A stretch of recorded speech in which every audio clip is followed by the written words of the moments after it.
ครั้งแรกของบาซาดี ดูครั้งแรกนะ แต่ว่าอยู่ที่ได้ฮะ ครั้งที่สองเนาะ ที่ครั้งที่สอง มาเรากำลังถือคุ้มที่ตรงนี้เนาะ ไปการเขียน ไปการเขียนกับเป็นเก็บที่ว่าเก็บขยะที่ตรงนี้เนาะที่ทุกอย่างเครื่องของใช้นับตั้งแต่บนนอน โดย เก็บมาแต่ขยะหมดเลย เนี่ยเราบอกแล้วมีไทยอยู่หรือมุนแม่ ใจมูนแม่ แต่ว่า เป็นจังไดก็ บ่ใช่แต่ว่าคุ้ม มีแต่โค้งบ่บ่มีจักร คุ้ม บ่มีจักรบ่ โอ้ยของเราได้แต่เราของแม่อะไรพวกนี้มันน้ำใส่มาแหละมันนี่จ้ากันย่ำปิด ยังเจ็บเป็นเนาะปิดบุญมานี่สิลำบากแน่เพราะว่าเราบ่มีรถมีรางเนาะหลักๆเป็นรถรางบ่มีพี่น้องเอ้ยถือว่านั่นคือโอ้พี่น้องเอ้ยเนาะ เป็นยังไงตัวนี้ผู้ชื่อยังไงตัวต่ำบ่เนมหายังบ่เห็นได้บ่ ลำบาก เอาชิ้นนี้ไหมนะว่าชิ้นเลยเด้อ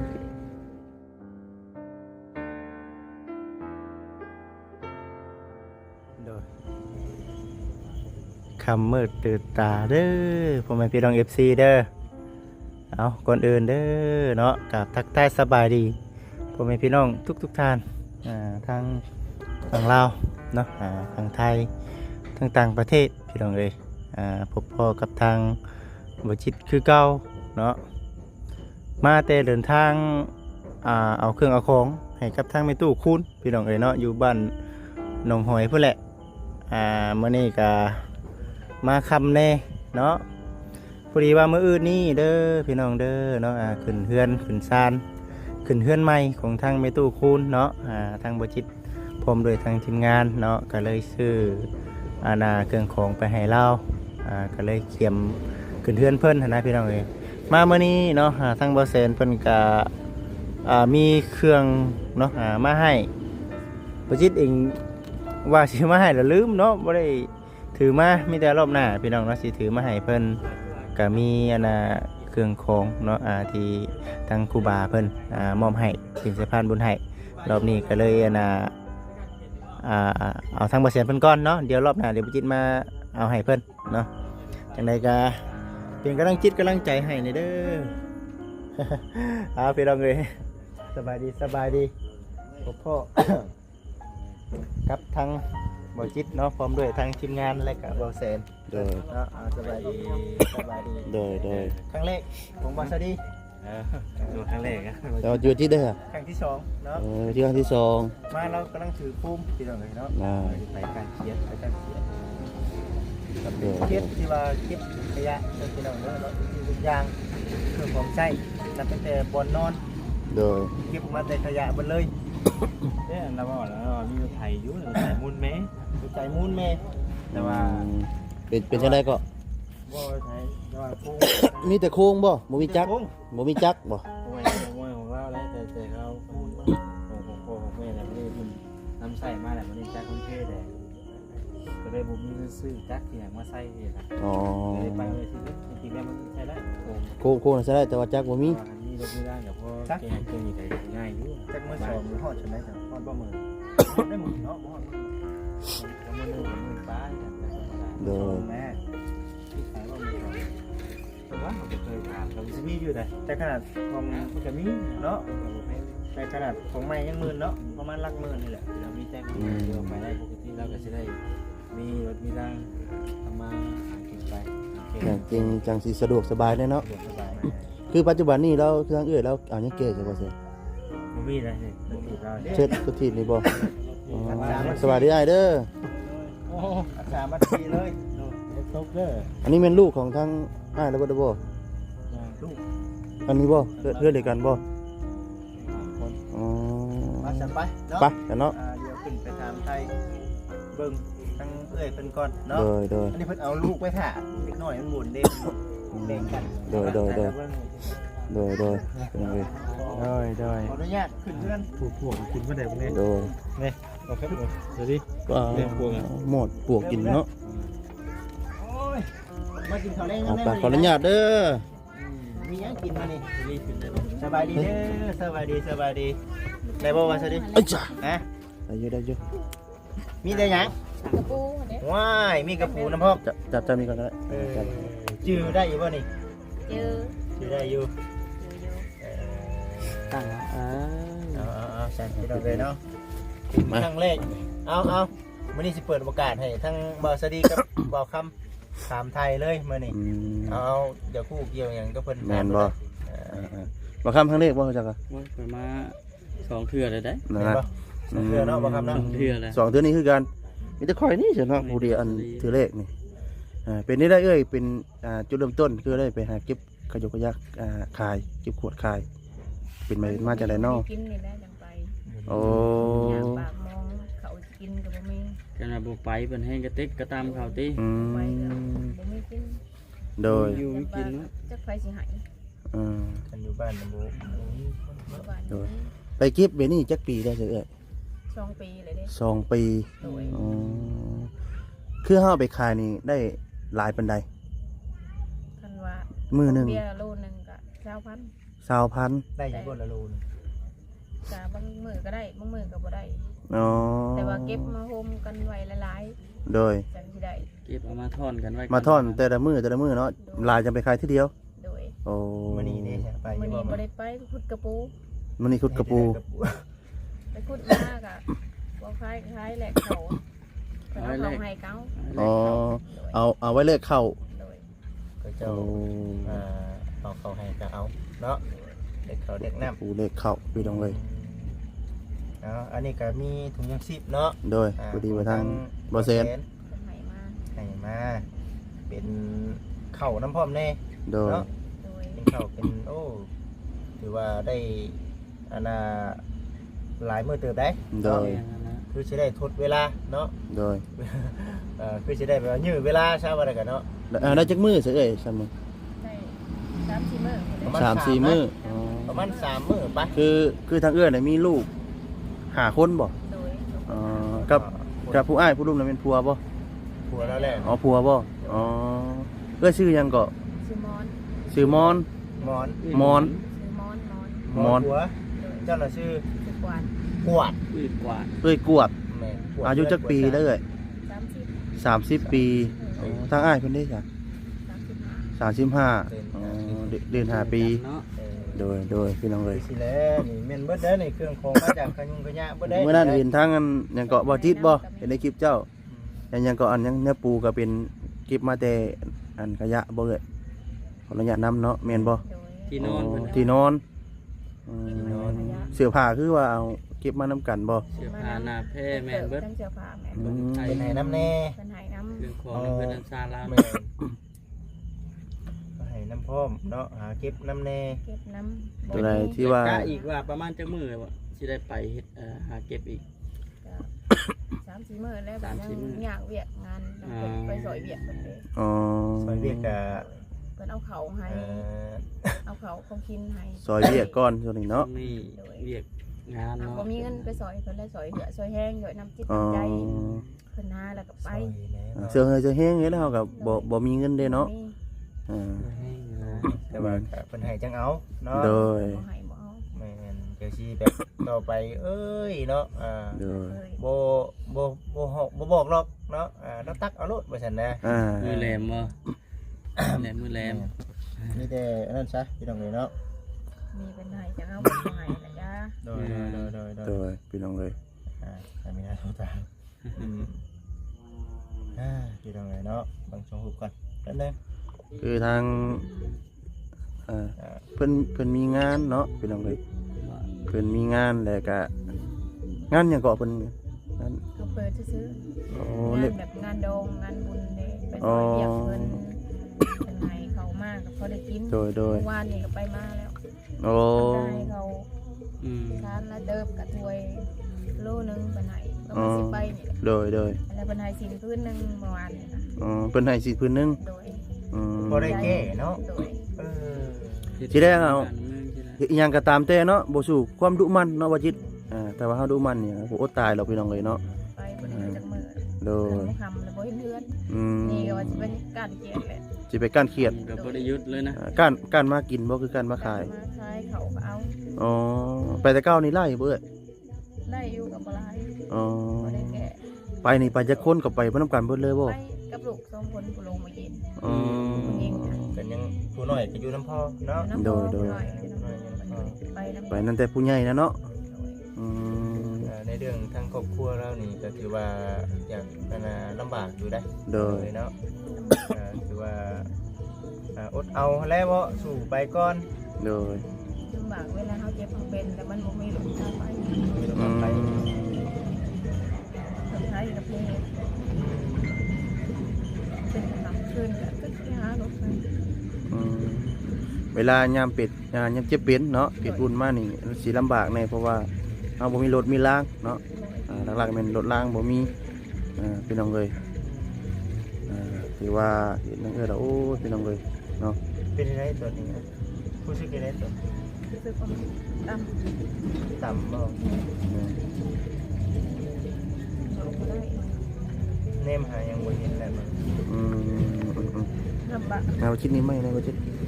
เลยเด้อ อาศัยอาศัยผัวก็ คือ เจ็บโซ่ เจ็บโซ่ คืออ้ายถ้าเป็นหยังก็เอ้ย ใส่รองเท้า ใส่ลงทางอ๋อก็ลงเนี่ย เรียกนักก็ได้ อ๋อ เรียกนักปัจจุบันไม่เงินปัวกันนี่ โอ้ ไปโรงหมอก็เป็นหลัก2 หลัก โอ้โดย นี่ นี่แหละที่สาเหตุ กินยังบ่มีแหละ บัดนี้บัดพญาติโลค่า5บัดเป็นบัดนี้เนาะวันนี้การไปกันมา5บัดยากบัดสิเนาะ มีทางพาไป โดย มันก็เล ก็ ย ได้แต่รถทีมถ้าจะเอาลูกไปยังไงยำเจ็บยำเป็นยำตักก็คือ บัดนี้สิไปทางพี่พะวงทางหลังอีกเนาะสักหน้าพะวงหลังพี่น้องเนาะไปพุ่นก็เป็นห่วงพี่สิพาผู้นี้ไปบัดเป็นห่วงผู้นั้นอีกพี่น้องเอ้ยเนาะจักสิ อันมีรถไทยยังฮุบกันไปหมด เนาะโดย แล้ว โดย จะไปน้ำกัน โดยพี่น้องเอ้ ไก่ ย บ่ห้องหมอ บ้านน้องน้ำจันทร์ บ้านน้องน้ำจันทร์ จัน โดย อืม เป็นห้องหมอประจำบ้าน โดย เป็นหยังก็สุขศาลาบ่ หมอน้อยบ้านเขาเอิ้นเนาะ โอ้หมอน้อยบ่อืม ตลาดน้องน้ำจันทร์ เนาะอดเอาแล้วเนาะเฮ็ดจะได้ซั่น โดยคือว่าได้ เป็นครอบครัวเนาะที่สู่อยู่เป็นอันนี้เนาะ แม่ สู่แต่ว่านักที่สุดนี่คือทั้งเราได้ ทั้งเอื้อแล้วนี่บ่เบียกบ่ ในเรื่องเบียกอยู่ในพี่น้องเด้อเนาะ หาเงินหาคำเป็นแลนอย่างนี้แหละ ในจังหวะมันคือในไหนจังหวะ ซ้ ถามเราแต่ ำว่าไงก็ซ้ำสาวรักนะเนาะ แม่ เพราะว่าคือทั้งอ้ายแล้วนี่ก็เฮ็ดเวียกหนักบ่ได้เด้ แต่นั่งบ่ได้ก็ได้แต่แบ่งเบาภาระเล็กน้อย แล้วก็ซอยอยากคือทั้งอ้ายแล้วก็อยากซอยอยู่แหละพี่น้องแต่ว่า แต่เพิ่นเจ็บ มันเจ็บเนาะคือเฮาก็ฮู้ได้พี่น้องเลย ได้บัดสิบ่มีเงินปัวกันอีก โดย เงินซื้อของกินมันบ่มีอีก อืม ในเรื่องการเก็บขยะนี่ก็เคยถามเพิ่นดูเนาะว่าอายบ่ว่าซั่นนะบ่อายบ่ โดยบ่ได้เคยอาย บ่เคยอาย เก็บมาจักปีแล้วเอ้ย 2 ปีแล้ว 2 ปีแล้วปัดแต่ก่อนตะกี้น่ะเฮ็ดเวียกหยังก่อนตะกี้น่ะ นายเฮ็ดหน้าในท่าอยู่หากินไปนะ อ๋อ มันบ่มีแรงไปเก็บขยะ โอ้ บางวันก็อึดหิว คือให้หน้าตะกร้าได้ใช่เอ้ยบ่ได้เฮ็ดบ่บัดนี้ เก็บกันแต่บ่มีผลมีผู้ใส่ อ๋อ กันที่เจ็บจะโซ่แล้วก็เฮ็ดงานบ่ได้ได้แต่เขา บ่มีคนไถนาเนาะ ปีสิมานี่สิได้เฮ็ดอยู่บ่นี่ บ่ได้เฮ็ดได้บ่มีรถ ไทยมันถ่ายเลย เหนื่อย บ่มีจัก คือจังเขาเข้าไปกินนี่เนาะว่า ได้ ว่า บ่ สิ สิได้หาแนวไปขอไปแลกน้ำเพิ่นนี่นะเพิ่น อื ให้ ม ตัวเดือนกินบ่ โด ได้ ยโดย ให้ลูก หัดจ้างหัดบายแล้วเนาะคอยให้ทำหน้า มาเหมือนไปเก็บขยะบ่ได้ขอกินข้าวดอก โดยเคยมีบ่อันเอ้ยอันขออนุญาตเนาะอันอดพาลูกอดข้าวอดน้ำเคยมีอยู่บ่แบบถามว่าแม่เฮาหิวข้าวสิ เค นะ ยมีแต่ว่าลูกบ่เคยอดมีแต่แม่อด อ๋อสุราเนี่ยเฮาอด โดย อดแทนลูกเนาะ เพื่อ เคยตัวอยู่ว่าเคยตัวลูกว่าเฮากินแล้วเคยตัวอยู่บ่ บ่เคยตัว อ๋อ ขอให้ลูกกินแล้ว ให้ลูกกินอิ่มก่อน ลูกอิ่มลูกอยู่ได้แม่ก็ดีใจ อืมนี่แหละหัวอกคนที่เป็นแม่ได้พี่น้องเนาะเพราะแต่ลูกอิ่ม อ่า เนาะ พี่น้อง มวนแท้เพลงนี่เนาะ พี่น้องเอ้ยเนาะ โยกเป็นหยังพี่น้องเอ้ยเนาะ บ่เป็นหยังดอกบ่จะดีเสียงดังอยู่บ่จิเด้อ เอา ที่เว้า ใช่ ว่าซอย คือในเรื่องของการไปเก็บขยะนี่ก็ โดย คือช่วงแรกๆบ่จิก็ถามอยู่ว่าผู้ซึกแนวใดว่าซั่น โดย เป็นหยังมือทำอิฐว่าซั่น โดย คือตัดสินใจไปเก็บว่า ไป ซั่นนะ เลือกเก็บขยะมาขายเนาะ แม่น อยู่มีกินแล้ว อืม นอนขึ้นบ่ต้องนอนขึ้นขึ้นได้บ่ภายในมื้อนั้นหรือว่าจังได๋ คิดแล้วจะกินนะสิเอาตัวรอด หากมีเคยถูกดูถูกบ่เอ่ยมีบ่ขออนุญาตเนาะ มีก็อย่าเพิ่นจะเว้าให้เพิ่นเว้าไป อืมก็มีอยู่ดอกเนาะ ลูกเก็บยามมี อืมแต่เฮาก็บ่ได้ถือสาเพิ่นดอกเนาะ โดย โดยดีแล้วเอ้ย เป็นใจเอาแล้ว ครับ นี่ได้จ้ะ ตักอกตั้งใจหาเงินหาค่ำเนี่ยเนาะ โดย เฮาก็บ่มีเฮ็ดได้ซะพี่น้องเอ้ยเด้อพี่น้องเอ้ยเนาะ วันนี้น่ะสิไปหาการเครียดได้มาแล้วสิไปขาย โดยเอากัน อยู่ใช้อยู่ตามห้วยตามให้หน้า ตามให้หน้าแถวเจ้ามา เครียดนี่แม่นเครียดน้อยบ่โอ้ เขียดน้อย คอยเกี่ยวไปก้านแท้น้ำห้วยน้ำหยังเทียนะ บ่ไปแล้วบ่หานไป อ๋อ มันเป็นญาติเนาะ อืม ไปบ่ โดยพาไปคนเดียวกับลูกสองคน โดย ไปแต่แถวตรงหน้าอันใดสั่งได้ก็กิน โดย อยู่ไปนี่แหละ อืม อันนี้แหละพี่น้องเอ้ยเนาะ โดย ความจนนี่มันบ่เข้าไปออกไป แม่ ย่านที่สุดคือความจนนั่นแหละพี่น้องเอ้ยเนาะมันบ่ปราณีไผเด้เนาะ โดย สูงชนได้ได้ทำนี่แหละ โดย ไปเบิดมื้อบ่ได้อยู่บ่ได้เช่าไปแถบทุกมื้อ โดย มันก็ยังบ่พออยู่พอกิน อืมโดย โดย เพื่อสิได้สำเร็จ เนาะคุณแม่มีโอกาสเนาะมีโอกาสเดี๋ยวทั้งบริษัทเองเนาะก็สิมาเยี่ยมมายามอีกเพื่อแต่ว่าในเรื่องการอยู่เฮือนนี่คือทั้งผู้เป็นผัวนี่อยู่ตลอดอยู่แล้ว อยู่บางคนก็ไปนำมื้อนี้เพิ่นก็ไปขุดกระปูน้ำมานี่ กระปู หาหน่อไม้นำกัน คุณกับ โอ้แม่น พอได้อยู่เนาะ โดย อ๋อแต่ว่าพวกเฮ็ดของหนักก็บ่ได้เนาะเบรกหามมันยังบ่ได้ ของนั่งนี่บ่ได้ แบกหามสอบเขานอสอบปูนเฮ็ดบ่ได้ อ๋อคือทั้งอ้ายเพิ่นเป็นได้จักปีแล้วเอ้ย บางครั้งก็เป็น2-3 ปีนี่แหละ อ๋อ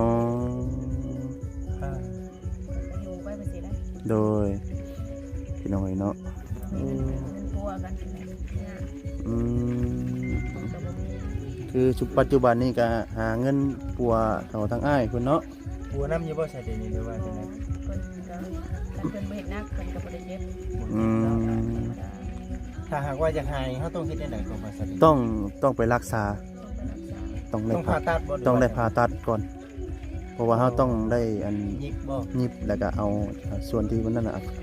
เพื่อนหยังก็ใส่ลงหามต้องเอาอะไรเอาใส่เขาข้างในก่อนขออนุญาตนำพี่น้องเลยเนาะ เดี๋ยวเคยถามอยู่ว่าค่าปินผัวตอนนั้น เบิดหลายบ่เนาะ ยังมีเงินแล้วบ่กล้าไปถามเลย โดบ่กล้ามีเงินอยากอยู่กันไปแบบนี้ก็อยู่ไปสู่ซนไปนี่แหละ โดย สามารถลมหายใจ อืม มื้อนี้ยังสิได้ไปอีกบ่เนาะมื้อนี้ บ่ไปแล้ว การเครียดนี่เนาะ เพิ่นมาหาแล้วบ่ไป ได้แล้วเนาะมื้ออื่นจังเริ่มต้นใหม่มันลึกเลยนี่ มันกะคำมันกะเด็กเด้พี่น้องเลยเนาะมือใหม่ยังเริ่มต้นใหม่เนาะ มื้อจังเริ่มต้นใหม่พักผ่อนซะมื้อนี้ก็ได้ ก่อน เดี๋ยวสักมื้อก็ยังสิมาเยี่ยมอยู่ดอกเนาะ เออ มื้อสิมาเยี่ยมอยู่ทางเมืองมื้อนี้ก็ถือว่าเฮามา คือ ได้ คือเรื่องเฮือนเรื่องซ่านในสายบัจิตอันนี้เป็นเฮือนของทางเองเลยบ่ โดย ดินนี่ค่ะ นิ่มกับดินของหวยเอง อ๋ออายุเนาะแล้วก็อยู่ดินเอาเอง เดี๋ยวว่าฝนตกมานี่หัวแท้ๆได้นี่ชอน หัวมัน ชอน ข้างในก็เอายางขังเอาผ่ายางแบบ โอ้ ขังหมกเลยมัน แต่ยางทางหลังมุงเลย โดย หัว หัว ทั้งบนนอนทั้งซ่านนี่หัวเบิด คือในกรณีที่ว่าฝนตกนี่เป็นหัวเลยอ๋อ น้ำเต็ม น้ำเต็มเลย อยู่เพิ่น อยู่บ่ถึง โดย อืม มันสิไล่ลงไปเลย โดยพี่น้องเอ้ย ยัง เนาะ ไม่หมดเลย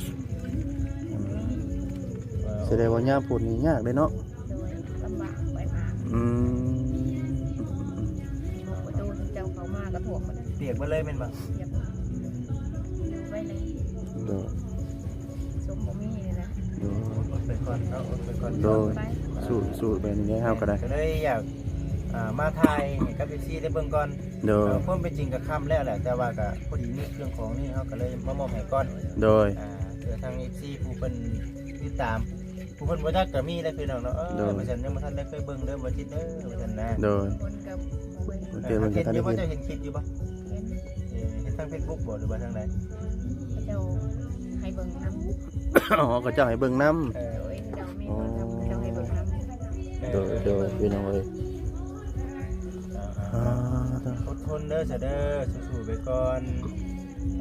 ตอนนี้ก็ยังว่ายังดีแล้วที่มีพื้นไฟอยู่เนาะมีพื้นไฟผมมีพื้นไฟนี่แป๊ด คือน้ำในได้เหรอ น้ำนี่ยังพอได้อยู่ประมาณไหน อ๋อ น้ำ เองสั่ง น้ำกับไฟนี่ได้เนาะ โดย ได้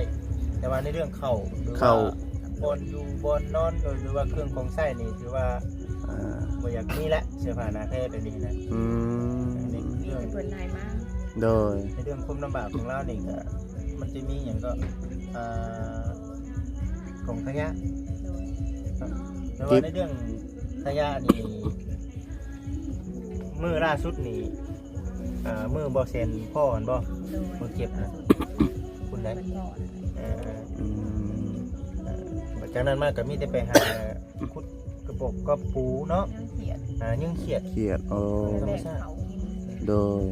บ่ได้เงิน สำคัญที่สุดนี่คือเขาเลยเนาะ ซื้อขยะ อืมหลักๆในเมียนเข่าพี่น้องเลยเนาะเพราะว่าสิได้เอาสิซื้อก็สุรายซื้อนี่จักโลจักโลเฮาซื้อแต่เก่าไปซื้อ ก็มีเงินก็มีบ่หลายก็เงินประมาณ50ก็สิได้ก็สิประมาณซำนี้แหละ อ๋อสำนี่ พันทำนี่ สำนี่เนาะอ๋อ อันนี้เขากับแพง โดย ลูกเต่าหลายคนน้ำในพี่น้องเลยเนาะ เนาะลูกตั้งแต่ไหนก็หาคน ห้าคน อยู่น้ำ3 คน อยู่น้ำสาม โดย ไปใช้เบิดแล้วกัน ออกพาไปในยันมา บ่อันน่ะที่เดือ ที่ สองคน ชวนที่เดือสองคน อยู่น้ำนาสาว อืม เจ๋ง ให้ บ่รอดเราคำอยู่ร่วมกันเบิดนี่บ่รอดเนาะ ให้ตั้งนาซาเพิ่นเลี้ยงซอยน้ำบ่ อืม อ๋อคือว่าแหละเนาะลูกของเขาหลายบัดเขาน้ำซ้ำปลาบัดบ่มีเนาะ เขาสิอยู่นํกันเบิดบัดยันลูกอดหิวเนาะเนาะ ย้ำเจ็บย้ำโซ่เลยนะ อืม โดนตรงมีรางไปขึ้นมาแล้วมันก็ โด ตั้ง ยโดย จะไปหาไปบัดบ่มีเงินจ้างรถจ้างล่างบัดไปเนี่ย อืม ไปอยู่ไปนี่นะ โดยโดย ดึกเป็นคืนลูกเก็บกล่องกันไปหาต้นมะขิดาแล้วมาต้มให้ลูก อืม อย่าเพิ่นบ้า จากพื้นบ้านพอบรรเทาไปก่อน ไปปล่อยไปคนเดียว อืม แต่เอามาต้มให้ลูกกิน โดย ต้องใช้รถทิพย์เนาะ แต่ลูกกิน จะเห็นจะบ่รถทิพย์แล้วนะ เอาเฮ็ดอันกินนี่บ่ บ่แม่นไหน คนละคันบ่ คนละคันได้ อะไรเดี๋ยวสิออกไปสิเบิ่งก่อน เออ อ่า พาลูกไปกันไปหันมานี่ขึ้นรถน้ำมัน อ๋อ สารกระตาซ้ำสารกระตานะ โดนที่ร้อนบ่ สารกระตาเอาลูกใช้แล้วว่าอะไรกันนะ อืม มานี่รถเป็นกระหายมา อืม ก่อนจะไปแป้งเอา แต่ว่า เป็นอะไร แต่ว่าได้รถจักรเกาะเซซาเล้งพี่เนาะไปสิสิโอเคพี่น้องเนาะ ปล่อยกับบ่มี ตัดพื้นเนี่ย กระใส่กระตารถถีบ กระตารถ อืม ใช้ซาเด้งคัก ก ไหม ระตารถถีบ แม่นในก่อนนี้ที่ว่าเขาได้ซาเล้งเนาะโอเค เอาอย่างกระใส่รถถีบมา อืม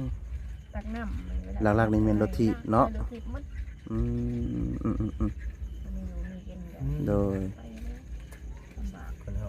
แม่น เนาะก็คือกันลำบากแบบใครแบบเรา โด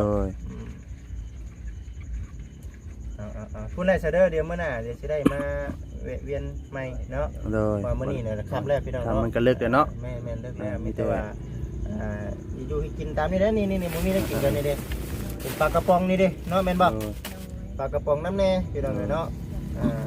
ข้าวเหนียว ปลากระป๋อง โยมันขนาดแหละมีน้ำแน่เนาะได้แล้วแรงนี่จิ้มเพื่อกินเพลงไว้เป็นมื้ออื่น แม่ เล่นก็ได้ โดย มาสำหรับ ไปเนาะ บ่สวัสดีมีหยังจะคุยนำบ่คุยถ่าก็ได้ มีแต่ เอ่อ ลมทั้งเอ้ยเป็นจังน้อยนึง แม่น ครับคือการกันเนาะ เอ้ย ทำได้พี่น้องเลิกได้ คำมืดตื่นตา เนาะ สิได้กลับเลยพี่น้องเอ้ยมาเฮือนอันนั้นเด้อเนาะไม่ตุกคุณพี่น้องเอ้ยเนาะกา